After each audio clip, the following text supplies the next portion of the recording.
You're now going to work on the focusing question task. So you should have completed everything on handout 5A, which was in your orange spiral notebook. And then now you're going to use that to do your focusing question task. So you're going to need the separate handout, and this one's titled Assessment 5A. So if you need to know what it looks like, let me flip over to it real quick for you.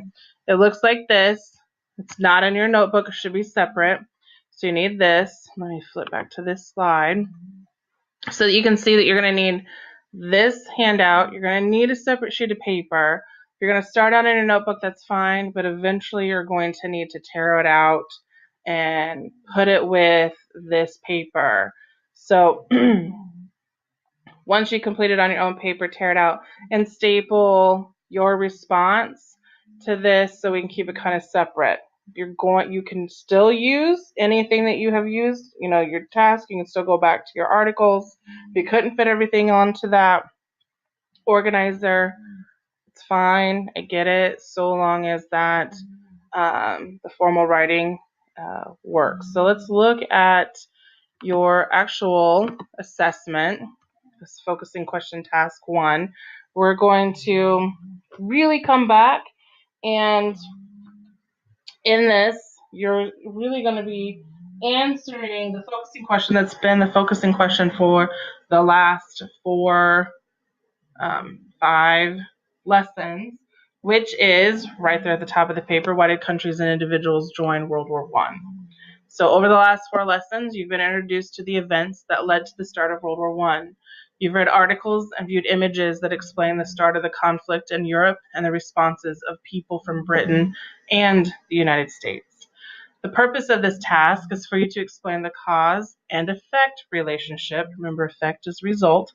So cause and effect relationship between the start of the war and the immediate or delayed involvement in the conflict. So your task. The date is April 2nd, 1917, and the United States has declared war on Germany. 3 years prior, Britain declared war on Germany. Write 2 paragraphs that explain 2 perspectives on the reasons for joining the war.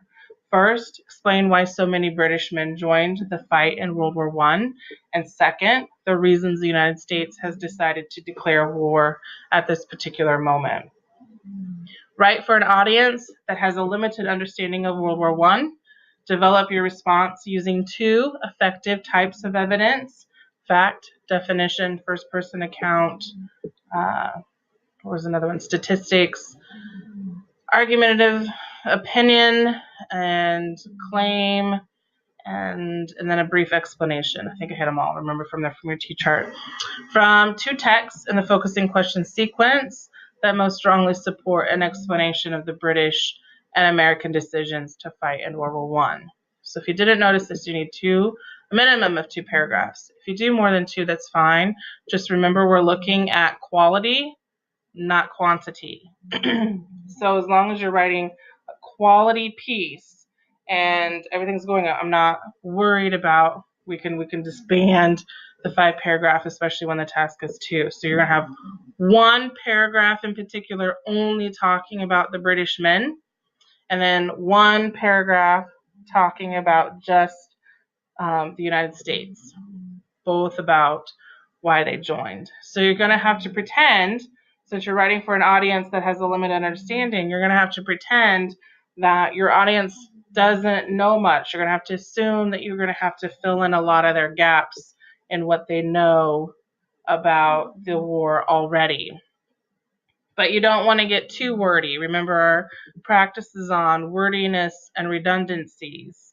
So make sure that you are brief but brilliant, but in that same token, not too brief that you're missing out. Because remember, there's that exercise that we did about being too concise and why precision is good. So support your reasoning, again, from those texts, which you should have used to fill in your other handout you did before this. Here's your checklist to make sure that you've done everything you're supposed to. You summarized why the British citizen joined the war effort. You summarized why the United States joined the war effort.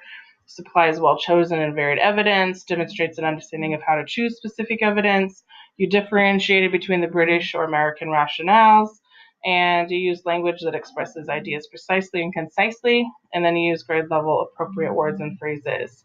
So if you think or feel like you have done all of these things, especially the first 5 things, 6 things, but definitely the first 5, if you do those well, then ultimately you will have a good grade and demonstrated that you understand everything that we've done up to this point and have put all of that into one spot. So again, when you're finished, staple your paper and this handout together and turn it in. Take your time with it. I know it sounds like you're only doing 2 paragraphs, but don't rush this because, again, this is an assessment.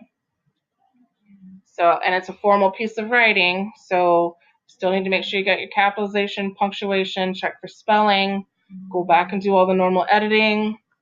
Let's make sure that you turn in a piece of work that you are proud of.